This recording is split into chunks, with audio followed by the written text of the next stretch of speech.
Hi నమస్తే అండి. ఈరోజు మనము పూల్ మక్కన అటుకులతో సలాడ్ చేసుకుందాము. దానికి కావలసిన పదార్థాలు చూద్దాము. చుక్క నూనె లేకుండా తయారు చేద్దాము.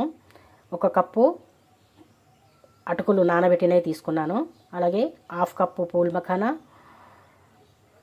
1/2 కప్పు కీరా సన్నగా కట్ చేసినది, 2 పచ్చిమిర్చి సన్నగా కట్ చేసినది, అవిసె గింజల పౌడర్ 2 స్పూన్లు, వేంపిన జీలకర్ర పొడి 1 స్పూను, కీరా ముక్కలు, అలాగే కొత్తిమీర కట్ చేసుకున్నది, పెరుగు 1 కప్పు, పల్లీలు వేంపినవి 1/2 కప్పు. ఇప్పుడు మనం తయారు చేసుకోబోయే విధానము చూద్దాము. ముందుగా స్టవ్ ఆన్ చేసి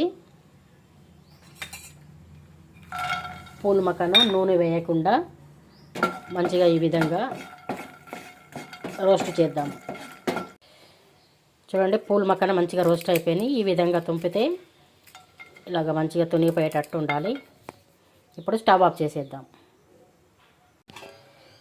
ఇప్పుడు ఒక బౌల్ తీసుకొని ఇవి అటుకులు నానబెట్టుకున్నవి వేద్దాము. చూడండి, ఈ విధంగా పొడి పొడిగా మంచిగా నానినాయి కదా. వేసిన తర్వాత పచ్చిమిర్చి, కీరా, కొత్తిమీర,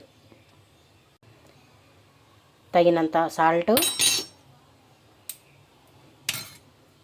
అలాగే 1 కప్పు పెరుగు తీసుకున్నాం కదా, అది మొత్తం వేసి కలియపెడదాము.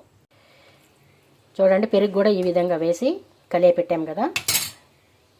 ఇప్పుడు జీలకర్ర పౌడరు, అవిసె గింజల పౌడరు కూడా వేసి మొత్తం కలియపెడదాము.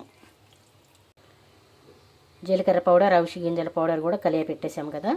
ఇప్పుడు లాస్ట్లో మనము ఈ పూల్ మక్కన ఫ్రై చేసుకున్నవి, అలాగే కొన్ని పల్లీలు, వేపిన పల్లీలు, ఇవి కూడా మంచిగా కలియపెట్టుకుందాం.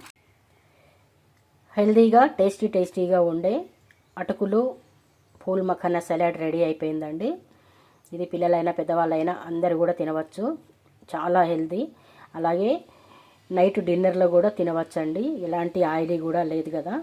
ఇలా కీరా మంచిగా గార్నిష్ చేసుకొని తినవచ్చు.